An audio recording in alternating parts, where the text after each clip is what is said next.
Good afternoon. Good afternoon. Happy Saturday. Happy 1st of July. I am a July baby, so I am very excited. I hope that you are.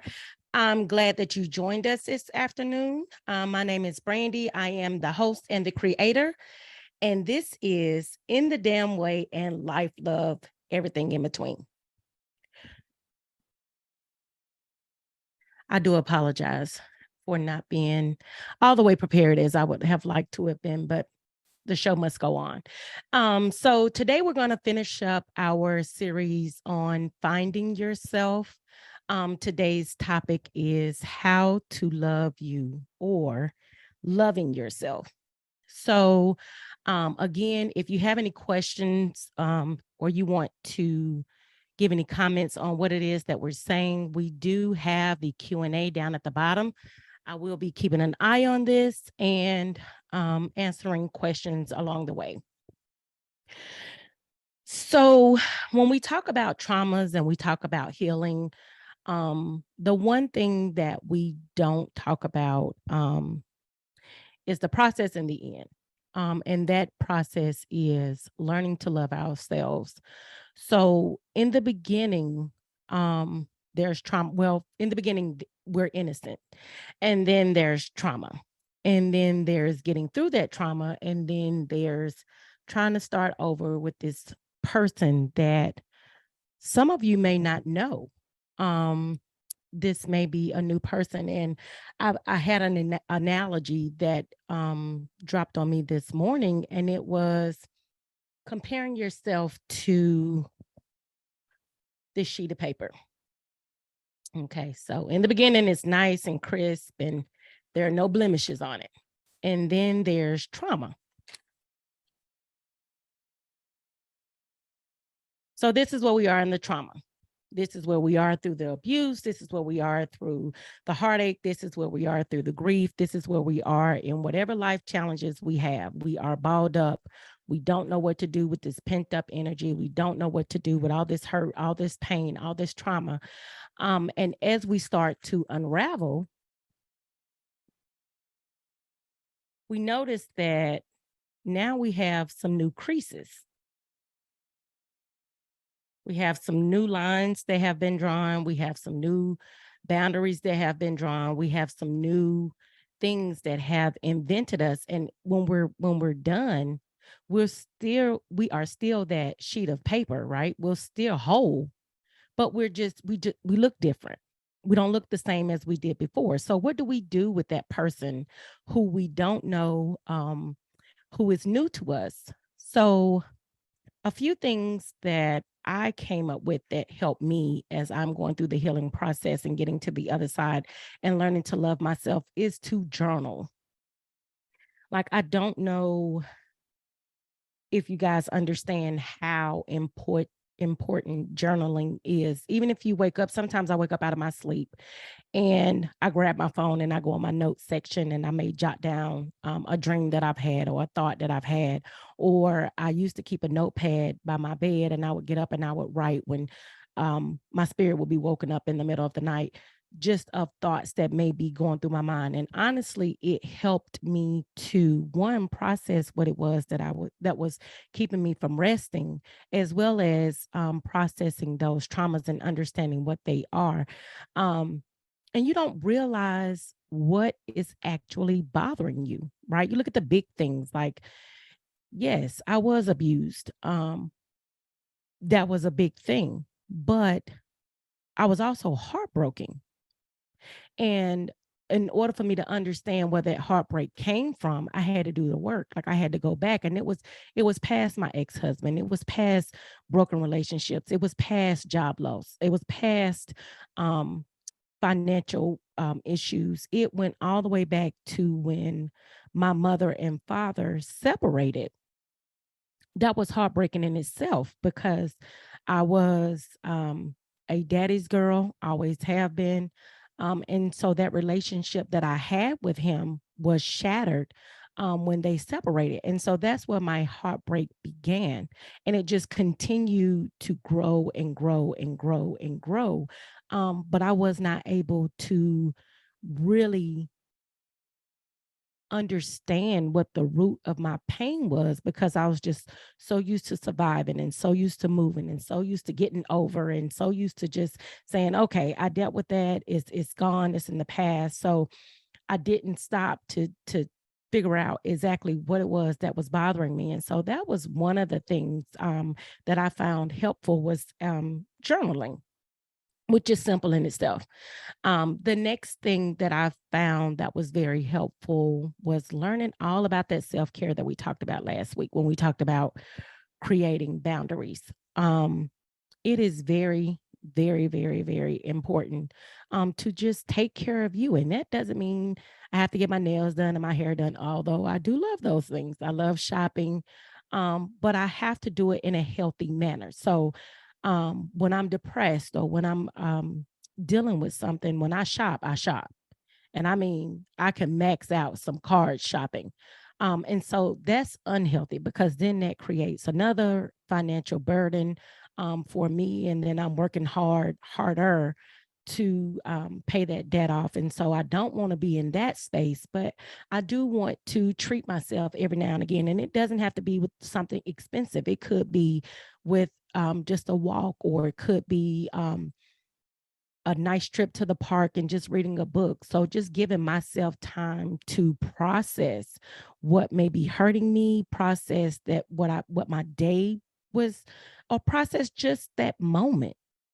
Like we have to stop living for the future and just live moment to moment. So that's a big part of healing as well.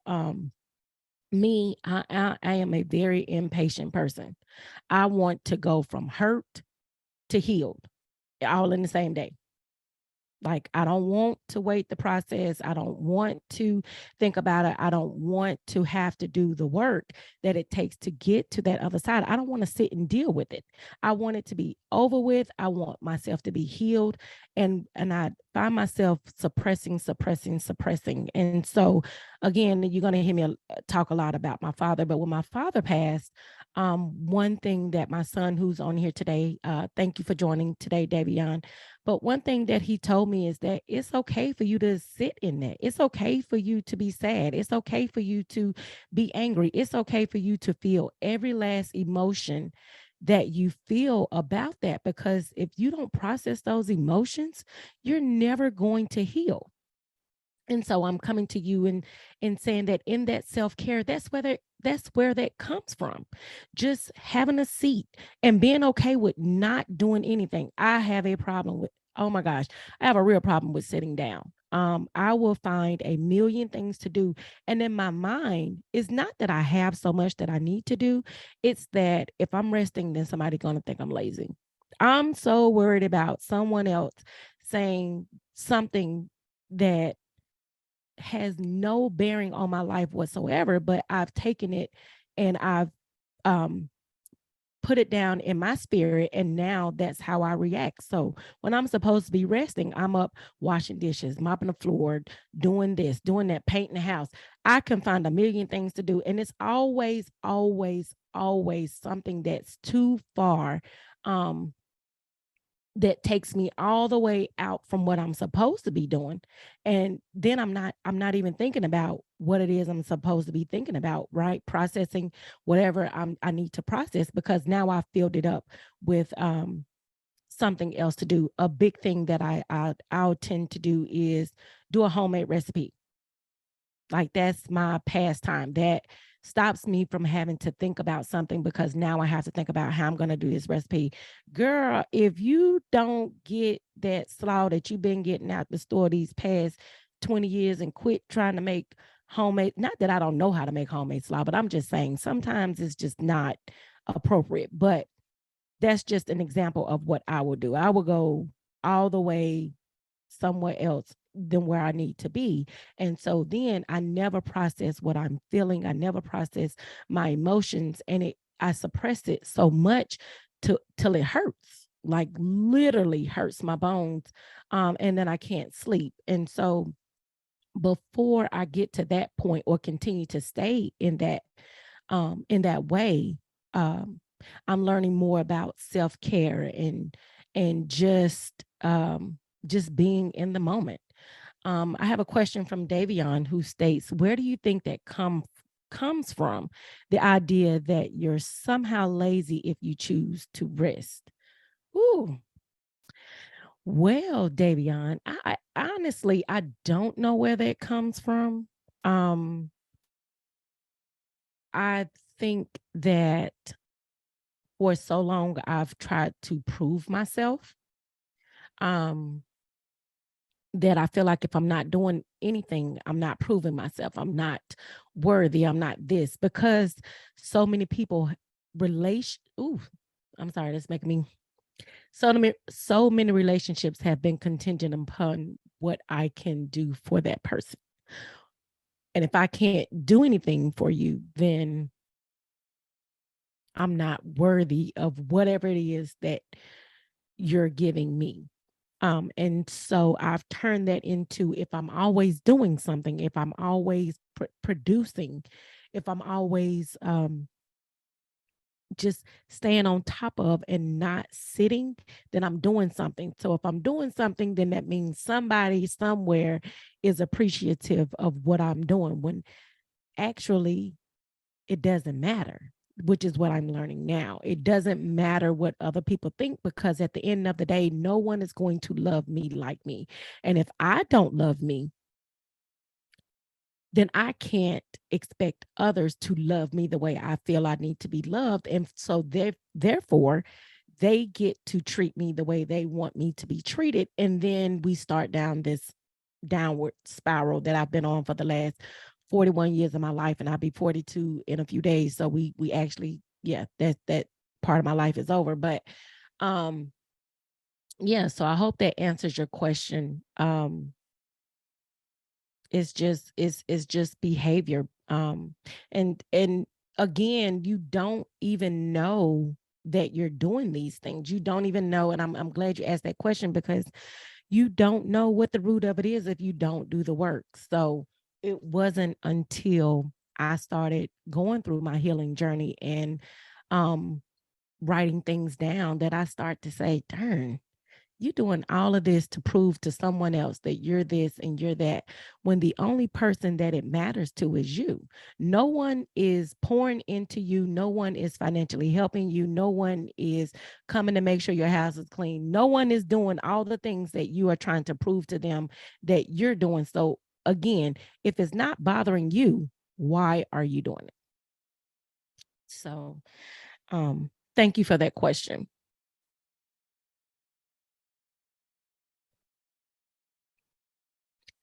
So that brings me to my next topic, and that not next topic, but my next point, and that is choose you. Choose you. So last week I told you guys I didn't feel like getting all jazzed up for the podcast, and I didn't feel like going to the office and with the nice green screen, and I didn't feel like it. And so since I didn't feel like it, guess what? I didn't get up and do it. Um, and it has no bearing on you guys because I'm still going to give you the great content that you guys have come to see. But then again, I have to choose me. My body did not want to go outside. And so I have to start listening to my body. I have to start choosing me. I have to start listening to my heart, my mind, my soul, my spirit, my everything. And the only way I can do that is if I choose me, choose moments. Like I said, take that walk, spend time with myself, learn how to do nothing when you need to, learn your work life balance. I used to work like a horse. Seriously.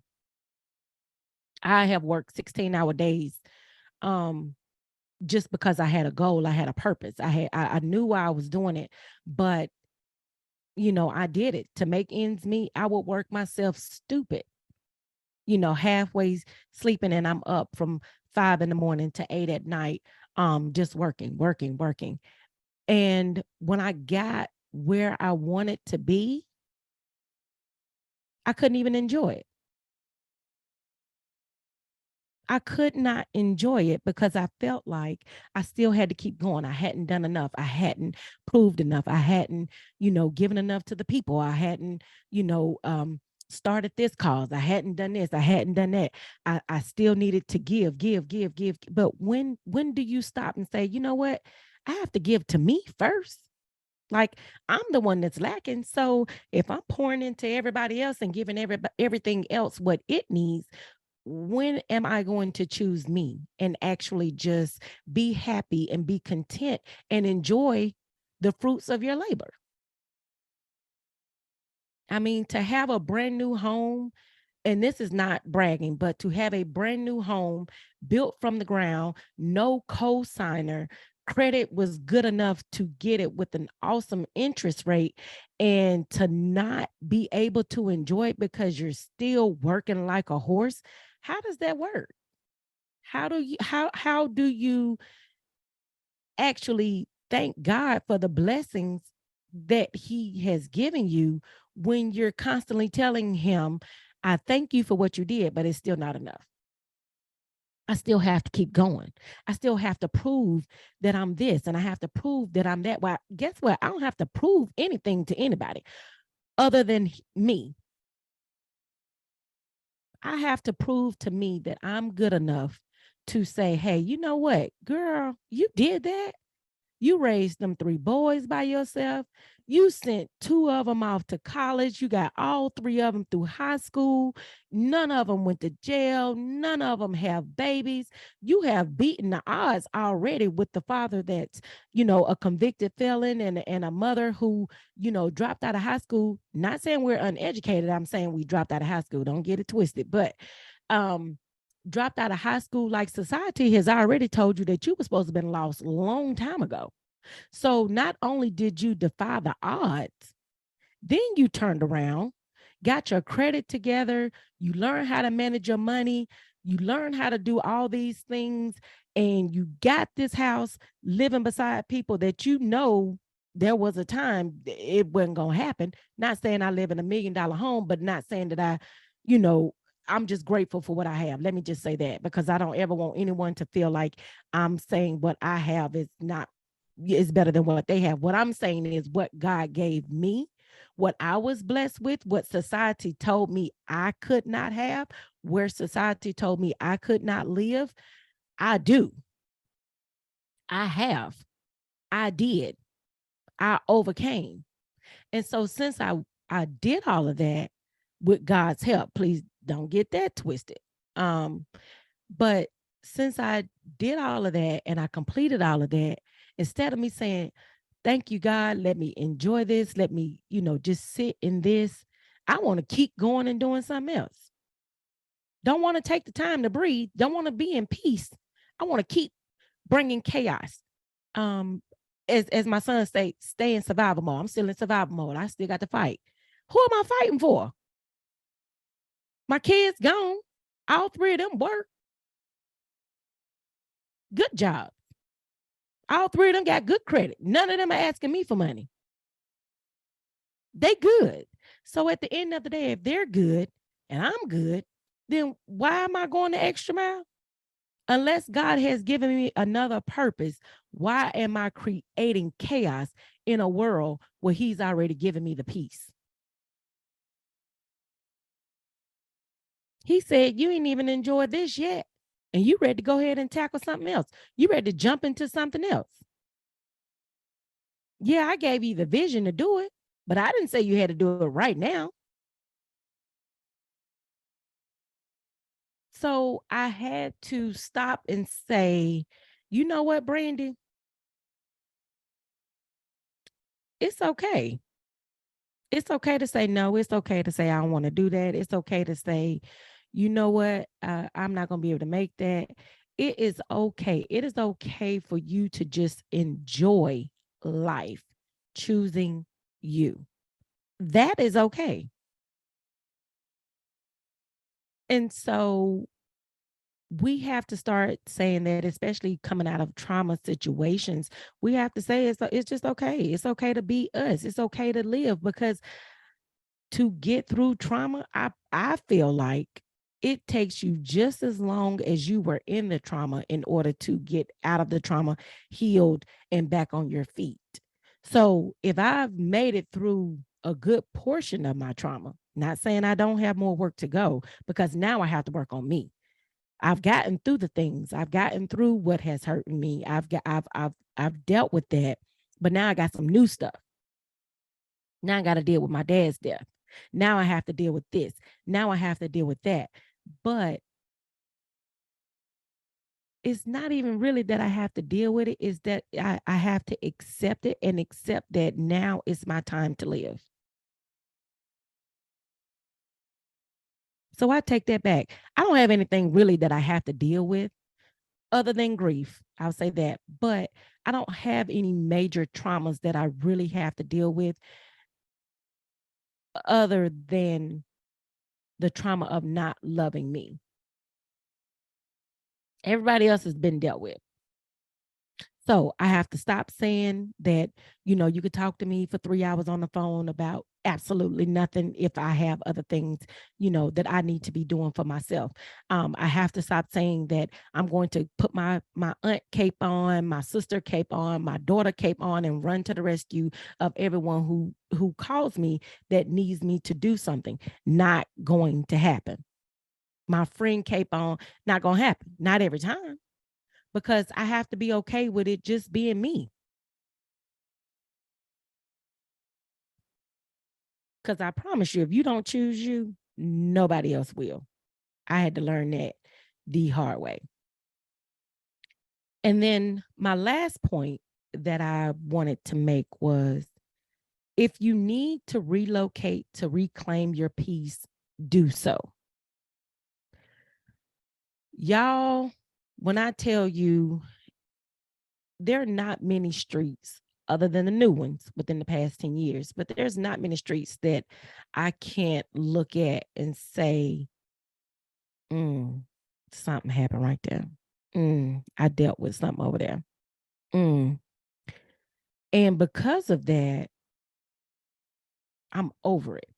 I'm over looking at those streets. I'm over reliving that.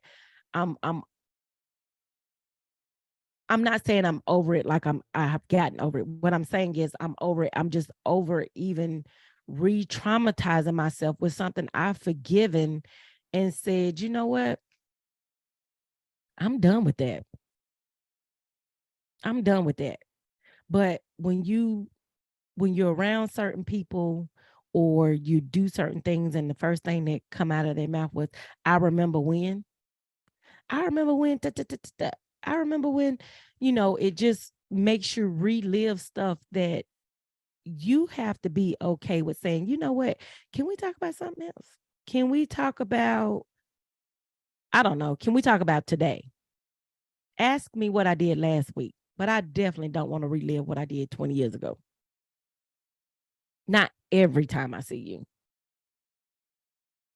And for me, I wanted to get a fresh start,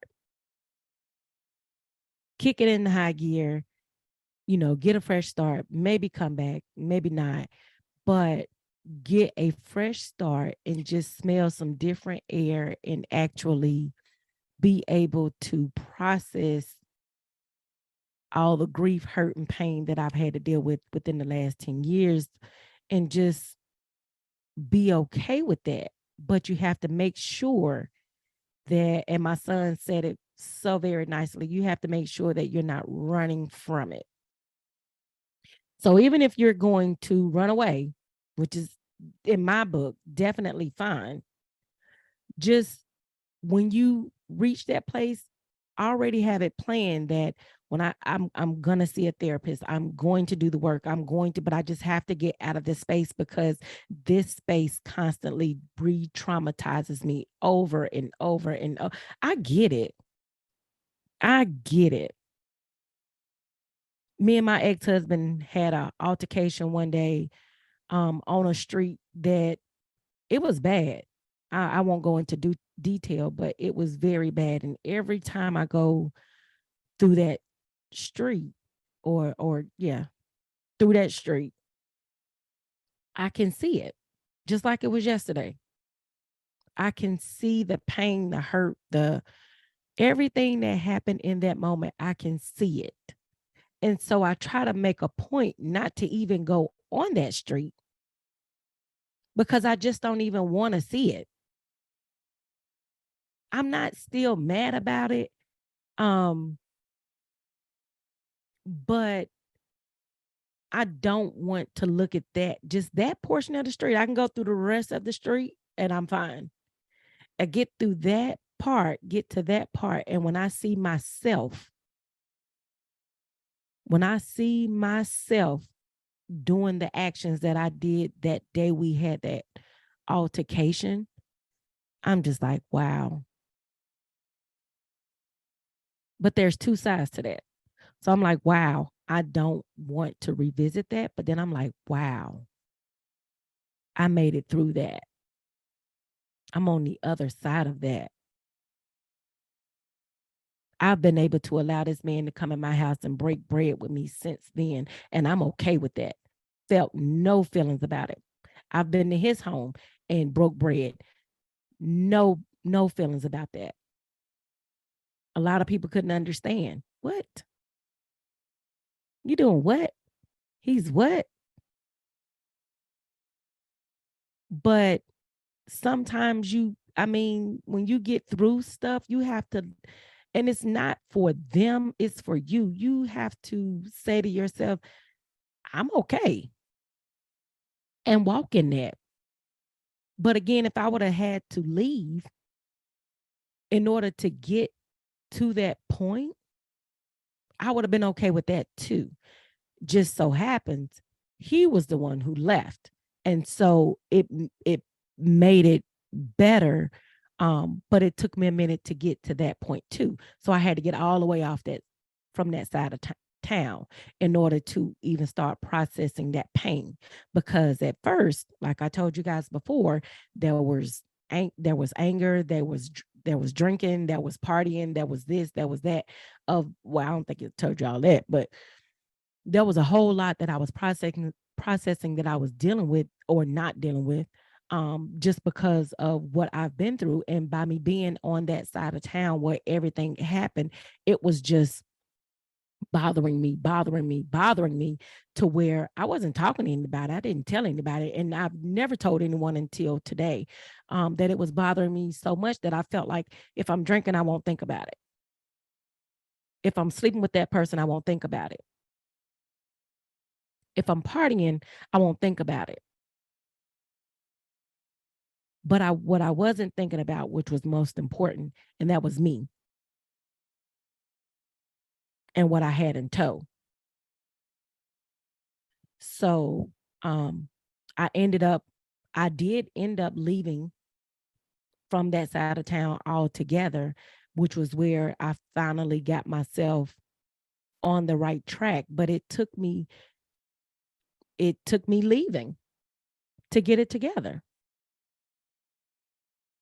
And so you just have to be okay with that. And people may not understand, they may not get it because they have not been in your predicament. They have not been in your level of pain. And so anybody can say from the outside, girl, you're running from your problems. No, I'm actually trying to process my problems, and I can't do it because every time I look outside my window or every time I go to the grocery store, I'm riding past the same thing that caused me trauma to begin with. And so because I'm doing that, I can't process it. I'm re-traumatized over and over and over again because I'm reliving it. Now, again, I told you, I don't like to ride down that street. I've ridden down it 1,000 times. I don't avoid it by any means. I don't avoid it. I don't like to because I can still see it.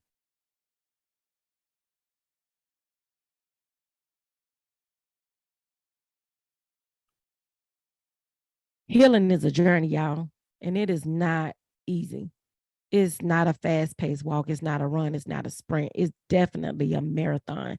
And it takes a lot of work to get to the healing side. Just to go over what we've talked about for these last 4 weeks, building a strong community, having someone to talk to, having a therapist is very important. Having self care, creating boundaries, all those things make up the healing journey. And the reason why it's called a journey is because, as Davion said in week 2, um, you'll go back and forth. You'll be good and then you won't. And so it's a I think he said it was a linear. It's not a linear process. I can't remember verbatim how he said it, but what he said made a lot of sense. Like, don't worry about if you stumble, if you trip, even if you fall, just get back up. Don't worry about what everyone else is going to say. If you have to block every single person in your phone in order to take that healing journey, do what is necessary for you. Because as I've said today, if you don't love you, you can't expect for someone else to love you, because you're looking for them to give you the love that you have given them, but they're not going to do it. Especially if they've given you a little and then you give them a lot. Okay, well, then I'm going to keep giving you a little. But if you go in with the expectation, hey, this is who I am. You don't have to say what you've been through, but this is what I've been through. This is what I will tolerate. This is what I won't tolerate. Period. You can stay, you can go. It's completely up to you. But just know that I won't be taken for granted.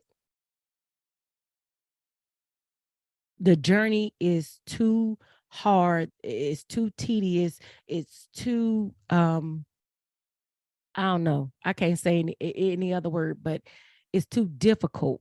It's too much back and forth. It's heartbreaking in itself to go down the healing journey, because you have to deal with this stuff all over again. So you have to re-break yourself, build yourself back up, change this part, move that part, forgive this part, try to get through that part. It's so many different changes, and there's no clear process.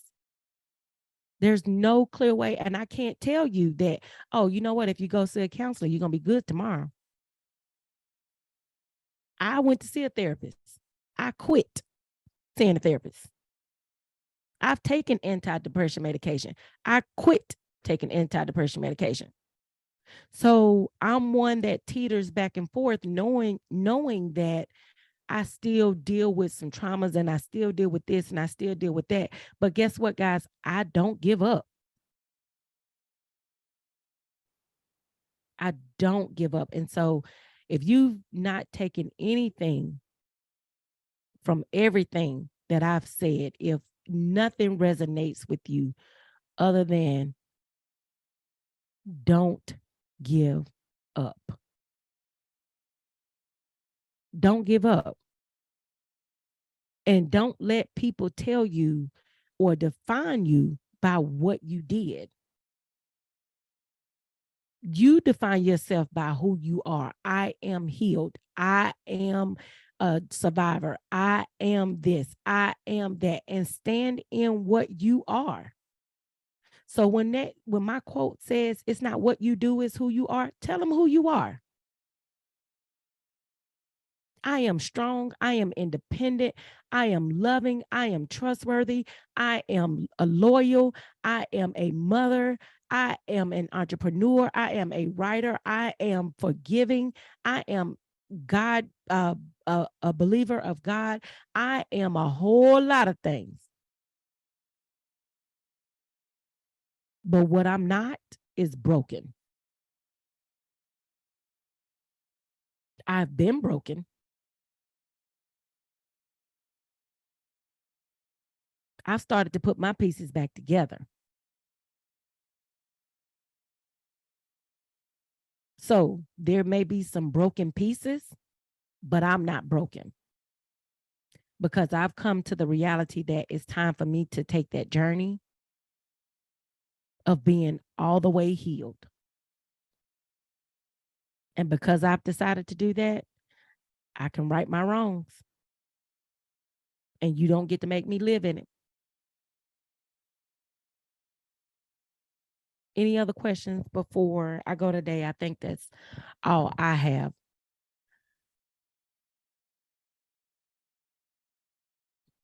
Yes, no. Okay. Well, I hope you guys have learned something from the finding you or yourself portion of the podcast. Our next portion of the podcast or series of the podcast will be relationships. And so we're going to break down different types of relationships. There's abusive relationships, toxic relationships, friends versus associates, because a lot of time we give people the wrong titles. And so um, we have to understand where to categorize people and when to move people, because sometimes people can go from friends to associates. It just all depends on how you do. But it's going to be a great series. I'm excited. I hope that you're excited. And it starts July 15th, same time, 1 p.m. It will be on Zoom and YouTube, and you can still click the link. I won't have you register. I would love for you to go to my page and leave any comments about the shows that you've watched. And if you have any questions, please go to my comment section and leave me a message. If you want to be on the show again, that's another way to let me know which show you want to be on. And it's like I said, it's on the contacts page of www.therealbrandy with the Y Alexander.com. And I will gladly get back to you and let you know if I have space on that show for you. You can re-catch this on YouTube, Spotify, Apple, RSS.com, as well as my website. I'm sorry, so many platforms. And I thank you guys so much for coming out today, or tuning in today. And I will look forward to seeing you guys July 15th. I hope you have a wonderful day. Happy birthday to me Wednesday. I hope you guys have a happy 4th, and thank you again for showing up. Thank you. Good night or goodbye.